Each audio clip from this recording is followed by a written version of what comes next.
তোমার বোকা স্বামীটা তোমারে বাঁচাইতে গিয়া বেচারি জেল খাটতেছে।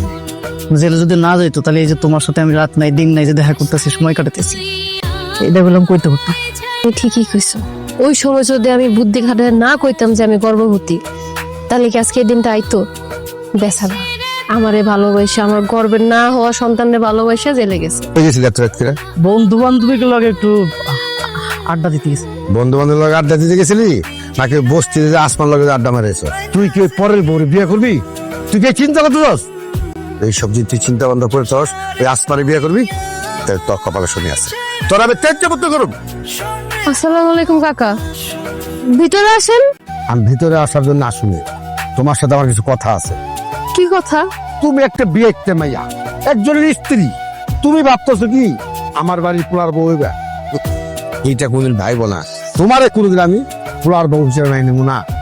আমি আর আরে একজন না একজনের অনেক ভালোবাসি। আমি সাফ সাফ করে দিয়েছি, সামনে শুক্রবার আমার পোলার বিয়ে ঠিক করছি শহরের বিত্তবান এক মেয়ের সাথে। এখানে 1 লক্ষ টাকা আছে। এই টাকাটা কিসের দিলাম জানো? তোমার মুখ বন্ধ করার জন্য। কারণ সামনের শুক্রবার আমার পোলার বিয়া। তোরা বাপ পোলা কি পাইছস? টাকাটা সবকিছু সমাধান করে ফেলবি, টাকাটা কিন্তু পার পাইবি না। আসমা, তুমি জিনিসটা বোঝার চেষ্টা করো। আমি চাইলে তোমার বিয়ে করতে পারতেছি না। আব্বা আবার বিয়ে ঠিক করছে। আমার আব্বার কথা মতো যদি আমি বিয়ে না করি তাহলে আমার আব্বা আমার তেজ করতে পারবে, আমার বাড়ি থেকে বাড়ি করে দিব। তুমি একটা কাজ করো, তোমার যদি টাকা পয়সা লাগে তুমি আমরা কই, আমি তোমার দিব না, অসুবিধা করে। টাকা দিবি, টাকা দিয়ে সবকিছু তো কিনে নিবি।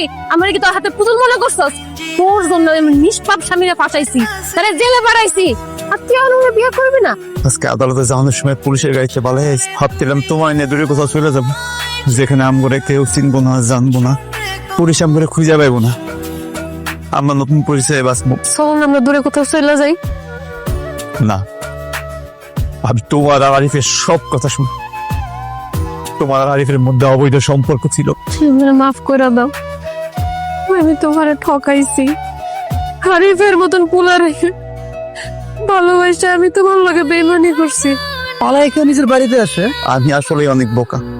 বোকা বইলাইতে এই বেইমানটারে ভালোবাসছিল, বোকা বইলাইতে এই বেইমানটারে বিশ্বাস করছিলাম, আর মহা বোকা বইলা ওর মতো একটা বেইমানের লেগে নিজের জীবনটা উৎসর্গ করতেছিলাম।